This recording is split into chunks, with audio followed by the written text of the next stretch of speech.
নমস্কার বন্ধুরা, guidance plus YouTube চ্যানেলে তোমাদের অনেক অনেক স্বাগত জানাই। আজকে আমরা পিএসসি মিসলেনিয়াস মেন্স পরীক্ষার জন্য অবজেক্টিভ ইংলিশের যে সিরিজটি শুরু করেছিলাম সেই সিরিজের প্র্যাকটিস সেট 9 এর ভিডিও নিয়ে এসেছি। এই প্র্যাকটিস সেটগুলোতে তোমরা অবজেক্টিভ ইংলিশের যে বিভিন্ন এরর কারেকশন সেগুলো যেরকম শিখতে পারবে, বিভিন্ন ইডিয়মস অ্যান্ড ফ্রেজ দিয়ে বাক্য রচনা, এছাড়াও গ্রামারের অন্যান্য পোর্শনও কিন্তু তোমরা এই সেকশনটিতে শিখতে পারবে। এবং এই সমস্ত পোর্শনটি তোমাদের পিএসসি মিসলেনিয়াস মেন্স পরীক্ষার ডেসক্রিপটিভ ইংলিশের যে সেকেন্ড পার্টটা থাকে, যেখানে প্রায় 30 নম্বর থাকে, সেই 30 নম্বরের পার্টটিতে যথেষ্ট সাহায্য করবে। 120 নাম্বার থাকে ডেসক্রিপটিভ পেপার এবং তারপরে 30 নাম্বার থাকে তোমাদের এই অবজেক্টিভ পেপার। সেই অবজেক্টিভ পেপারেরই প্র্যাকটিস সেট আমাদের এই চ্যানেলে রেগুলার আপলোড হচ্ছে। এছাড়াও তোমরা দেখবে ম্যাথের বিভিন্ন প্র্যাকটিস সেটও কিন্তু আমরা ইতিমধ্যে নিয়ে এসেছি। সেই যদি প্র্যাকটিস সেটগুলো তোমরা কিন্তু যদি দেখতে চাও অবশ্যই দেখে নিতে পারো। তাহলে চলো আমরা আজকে আমাদের যে প্র্যাকটিস সেট সেটি শুরু করে দিই। দেখো, প্রথমেই যে পোর্শনটিতে আছে যে identify the segment in the sentence which contents A grammatical error, অর্থাৎ এই সেন্টেন্সগুলো যে পোর্শনটিতে তোমাদের মনে হচ্ছে গ্রামাটিক্যাল এরর আছে সেই পোর্শনটিকে তোমাদেরকে চিহ্নিত করতে হবে। যেমন ধরো 1 নম্বর যে প্রশ্নটা আছে, Rahul sings very sweet when he is in a good ability, অর্থাৎ রাহুল খুব ভালো গান গাইতে পারে যখন, বা খুব মিষ্টি কণ্ঠে গান গাইতে পারে যখন সে তার যে সুস্থ থাকে বা সুস্থ মানসিক অবস্থায় থাকে, সেরকম একটা মানে এখানে বোঝাচ্ছে। তাহলে কোন পোর্শনটিতে এরর আছে দেখো, Rahul sings very sweet when he is in good ability. ঠিক আছে, এই দেখো ভেরি সুইট, এক্ষেত্রে এই যে সিংসকে কিন্তু এই প্রভাবিত করছে, অর্থাৎ অ্যাডভার্বের কাজ করছে এক্ষেত্রে এই ভেরি সুইট এই কথাটা। তাই আমরা যদি এক্ষেত্রে এলওয়াই যুক্ত করে দিই তারপরেই কিন্তু মানেটা পরিষ্কার হবে, অর্থাৎ এই যে পোর্শনটি আছে এটা কিন্তু এরর। ঠিক মানে কারেক্ট ফর্ম কি হতো, যে Rahul sings very sweetly when he is in a good ability. Next sentence দেখো, thunder storms develop in hot humid tropical areas like India much too frequently. ঠিক আছে, thunderstorm develop in hot humid tropical area, অর্থাৎ বজ্রপাত সেখানেই ঘটে নিরক্ষীয় অঞ্চলে যেখানে গরম খুব বেশি এবং মাঝে মাঝেই ঘটে। ঠিক আছে, এই মাঝে মাঝে বা ফ্রিকোয়েন্টলি তীব্রতা বোঝানোর জন্য এই টু কথাটা না লিখে যদি আরো একটা ও যোগ করা হয়, অর্থাৎ টু ফ্রিকোয়েন্টলি মানে হচ্ছে খুবই মানে ঘন ঘন হয় আর কি থান্ডারস্টর্ম বা বজ্রপাত, এটা কারেক্ট মিনিং বোঝাবে। নেক্সট দেখো, fires in California is sounding alarm bells that can not be ignored. ঠিক আছে, অর্থাৎ ক্যালিফোর্নিয়াতে যখন আগুন লেগেছিল তখন বিভিন্ন জায়গাতে যে অ্যালার্ম বেল বাজছিল সেগুলো কিন্তু কখনো ইগনোর করা যাবে না। অর্থাৎ দেখো, এই ক্ষেত্রে ফায়ার্স বলতে আগুনকে বোঝাচ্ছে না, কিন্তু বিভিন্ন জায়গাতে যে আগুন লেগেছে সেই ঘটনাটা বোঝাচ্ছে, অর্থাৎ ঘটনাগুলো। ঠিক আছে, ফায়ার্স ইন ক্যালিফোর্নিয়া, তাহলে এটা একটা প্লুরাল একটা মানে বোঝাচ্ছে, অর্থাৎ প্লুরাল নাউন। তাই সেক্ষেত্রে ইজ সারাউন্ডিং হবে না, এটা হয়ে যাবে আর সারাউন্ডিং। ওকে, তাহলে আমাদের এই পোর্শনটিতে এরর আমরা খুঁজে পেলাম। নেক্সট দেখো, humans are drawn to foods that is fatty sweet rich and complex. ঠিক আছে, অর্থাৎ মানুষ পছন্দ করে বা মানুষকে সেই খাবারগুলো টানে যেগুলো হচ্ছে মিষ্টি, যেগুলো তেলে ভাজা বা চর্বি আছে যেগুলোতে, এবং যেগুলো খুব মশলাদার, সেই সমস্ত খাবারগুলোই মানুষকে টানে, এটা মানেটা বোঝাচ্ছে। Humans are drawn to foods that is fatty. আচ্ছা, এই যে দ্যাট যে এই যে রিলেটিভ প্রোনাউন, এটা কিন্তু এই ফুডকে সূচিত করছে, অর্থাৎ এর পরে যে ভার্বটি হবে সেটা কিন্তু এই যে নাউনটি সেটা অনুযায়ী হবে। তাহলে দেখো, এই ফুডসটা তো প্লুরাল, তাই এক্ষেত্রে ইজ হবে না, এটা হয়ে যাবে আর। ঠিক আছে, humans are drawn to foods that are fatty sweet rich and complex. Next sentence দেখো, nothing great in the world have been accomplished without passion. Nothing great in the world have been accomplished without passion. তোমরা আগেই দেখেছো এই nothing, everything, each এগুলো কিন্তু আমাদের singular হিসেবে use হয়। ঠিক আছে, এগুলো কিন্তু সিঙ্গুলার হিসেবে ইউজ হয়। তাহলে এই যে হ্যাভ আছে এটা কিন্তু হবে না, এটা হয়ে যাবে has. Nothing great in the world has been accomplished without passion. Next দেখো, she was waiting for a opportunity to start her own business. ঠিক আছে, she was waiting for a opportunity to start her own business. এক্ষেত্রে দেখো, she was waiting for, এটা কি হয়ে যাবে an opportunity হতে পারে, কিংবা অপরচুনিটিজ, অপরচুনিটিজ এটাও হতে পারে। ঠিক আছে, যেটা খুশি তোমরা লিখতে পারো। তাই এই পোর্শনটিতে কিন্তু আমাদের এরর আমরা খুঁজে পেলাম। নেক্সট দেখো, Maruti likes adventure stories. Maruti adventure stories পছন্দ করে, specially and adventures of Tarzan. আচ্ছা দেখো, এই যে অ্যাডভেঞ্চারস অফ টারজান, এটা কিন্তু একটা স্টোরি, ঠিক আছে, এটা একটা স্টোরির নাম। তাই যে তোমরা দেখে থাকবে যে কোনো গল্প বা কোনো সাহিত্য, তার ক্ষেত্রে কিন্তু আগে আর্টিকেল হিসেবে দা বসে, ঠিক আছে। Maruti likes adventure stories, specially the adventures of Tarzan, ঠিক আছে। এই পোর্শনটিতে আমরা এরর পেলাম। নেক্সট দেখো, the boy as well as his friends were absent from the class. The boy as well as his friends were absent from the class. দেখো এখানে মনে হচ্ছে যেন এই ফ্রেন্ডসকেই এই ওয়ারটা সূচিত করছে, সেই অনুযায়ী ভার্ব বসেছে, কিন্তু না, অ্যাজ ওয়েল অ্যাজ যদি কোনো সেন্টেন্সে থাকে, অ্যাজ ওয়েল অ্যাজ এর আগে যে ভার্বটা থাকে, অ্যাজ ওয়েল অ্যাজ এর আগে যে নাউনটা থাকে সেই অনুযায়ী ভার্ব হয়, ঠিক আছে। এটা অনুযায়ী হবে না, পরে যেটা থাকে সেটা অনুযায়ী হবে না, অ্যাজ ওয়েল অ্যাজ এর আগে যেটা আছে সেই অনুযায়ী হবে। তাহলে সেক্ষেত্রে the boy as well as his friends, তাহলে দা বয় যেহেতু সিঙ্গুলার নাউন, তাহলে এর ক্ষেত্রে কিন্তু ওয়ার হবে না, এক্ষেত্রে হয়ে যাবে was. The boy as well as his friends was absent from the class when the teacher came, ঠিক আছে। তাহলে আমরা এই এরর কারেকশনটা করলাম। নেক্সট দেখো, it is nothing else than an sheer foolishness that you have decided to resign, অর্থাৎ এটা এমন কিছুই নয় শুধুমাত্র বোকামো ছাড়া যে তুমি রিজাইন দিয়ে দিলে, ঠিক আছে। তাহলে ইট is nothing else than and shear fullness, এটা হবে না, নাথিং এলস এর পরে সাধারণত বাট বসে, ঠিক আছে। এই দেন এটা হবে না, বাট হবে, but. It is nothing else but sheer foolishness that you have decided to resign. Next দেখো, we stayed in Jim's flat during he was on holiday. We stayed in Jim's flat during he was on holiday.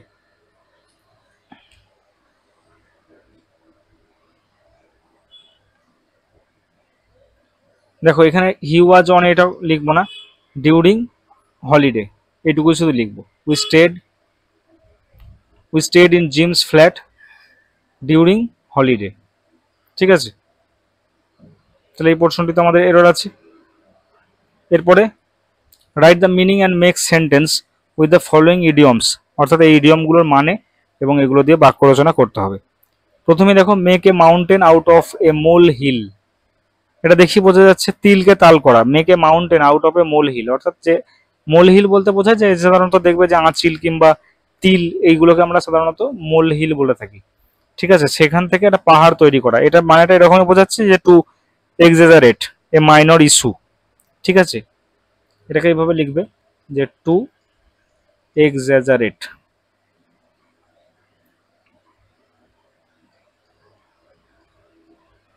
A small issue, ঠিক আছে।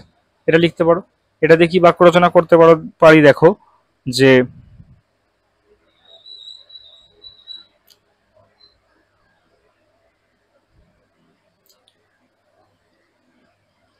Rita always makes a mountain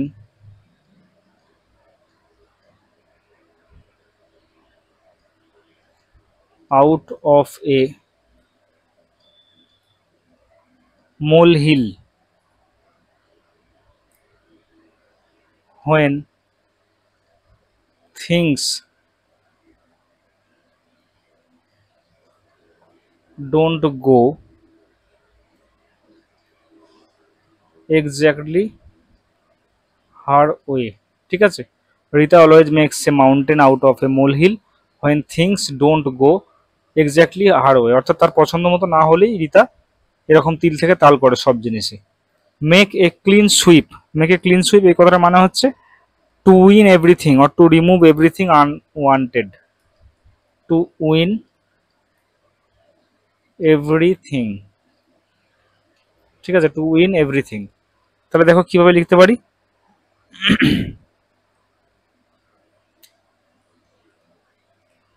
India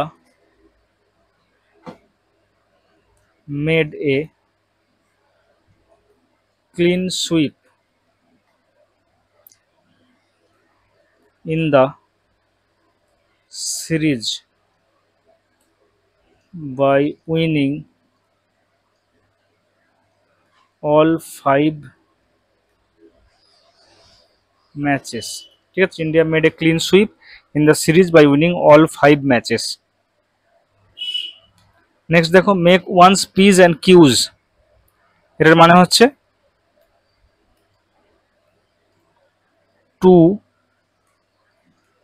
B careful, to be careful about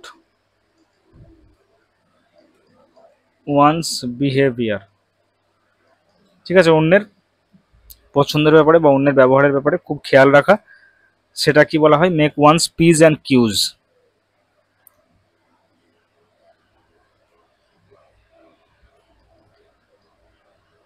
In the presence of elders,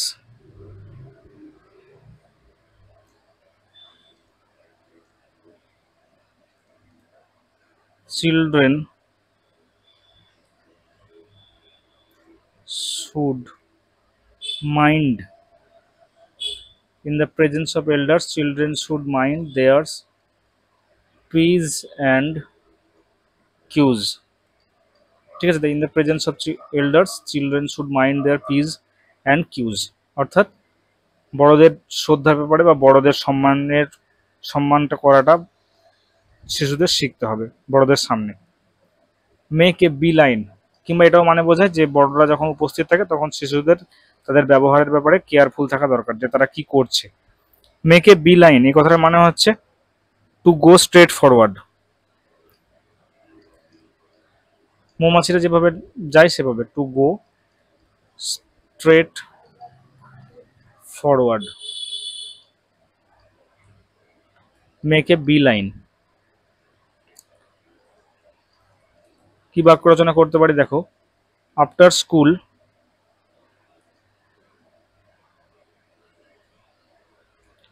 he made a bee line to the football field, অর্থাৎ school থেকে আসার পর সে সোজা football মাঠে বা football খেলতে চলে যায়। নেক্সট দেখো লাইক হট কেকস, ঠিক আছে, মানে হট কেক মানে হচ্ছে যেটা খুব তাড়াতাড়ি বিক্রি হয়ে যায় এরকম, ঠিক আছে, something that sells very quickly and in large numbers, something that sells very quickly. Okay, কি বাক্য রচনা করতে পারি দেখো, during the festivals decorative lights go like hot cakes. Okay, leap in the dark, leap in the dark অর্থাৎ অন্ধকারে ঢিল ছোড়া, এই টাইপের একটা মানে বোঝাচ্ছে। ঠিক আছে, হি took a leap in the dark by investing all his savings. ঠিক আছে, he took a leap in the dark by investing all his savings. Okay, next দেখো to take the bull by the horns, to take bull by the horns এটার মানে হচ্ছে to face a difficult situation badly, অর্থাৎ খুব বাজেভাবে কোনো কঠিন পরিস্থিতির মোকাবিলা করা।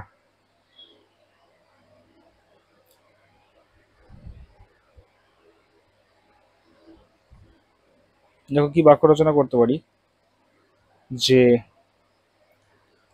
It's time to take the bull by the horns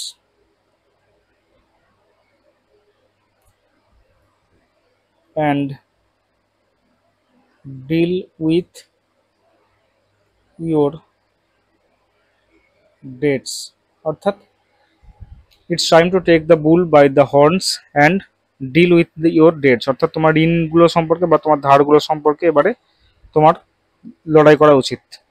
throw up my cards, throw up my cards কথার মানে হচ্ছে টু অ্যাডমিট ডিফিট, ঠিক আছে, হার স্বীকার করে নেওয়া। The team threw up their cards when the star player get, get হবে এটা গট হবে, গট ইনজিওর্ড, ঠিক আছে। The team threw up their cards when the star player got injured, বুঝতে পারলে?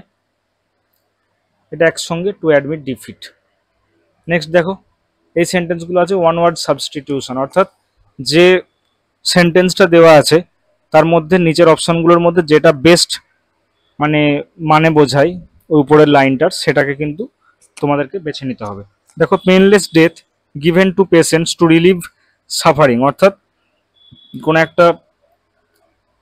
কোনো একজন যে মৃত্যুসজ্জায় শায়িত আছে বা কোমাতে আছে ধরো, তাহলে সেই রকম কোনো পেশেন্ট তাকে যদি যন্ত্রণাহীন মৃত্যু দিতে হয় সেটাকে কি বলবো? প্রথম অপশন আছে ইউথ্যানাসিয়া, তারপর আছে ইউফোরিয়া, ইউফোরবিয়া, ইউফেমিজম, ঠিক আছে। এই যে ইউফোরিয়া কথাটার মানে হচ্ছে এটা একটা তো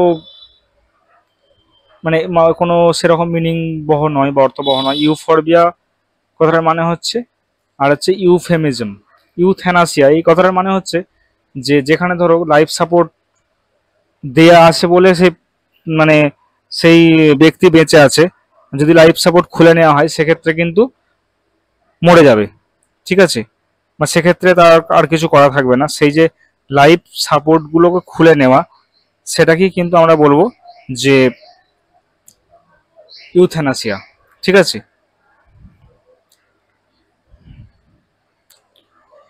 আর এই যে ইউফেমিজম এই কথাটার মানে হচ্ছে কি না, মাইল্ড বা ইনডিরেক্ট টার্মস যদি কাউকে কোনো অফেন্সিভ কথা বলা হয়, সেক্ষেত্রে যদি কাউকে বাজেভাবে খুব মৃদুভাবে বকা, সেগুলোকে সাধারণত আমরা ইউফেমিজম বলি, ঠিক আছে।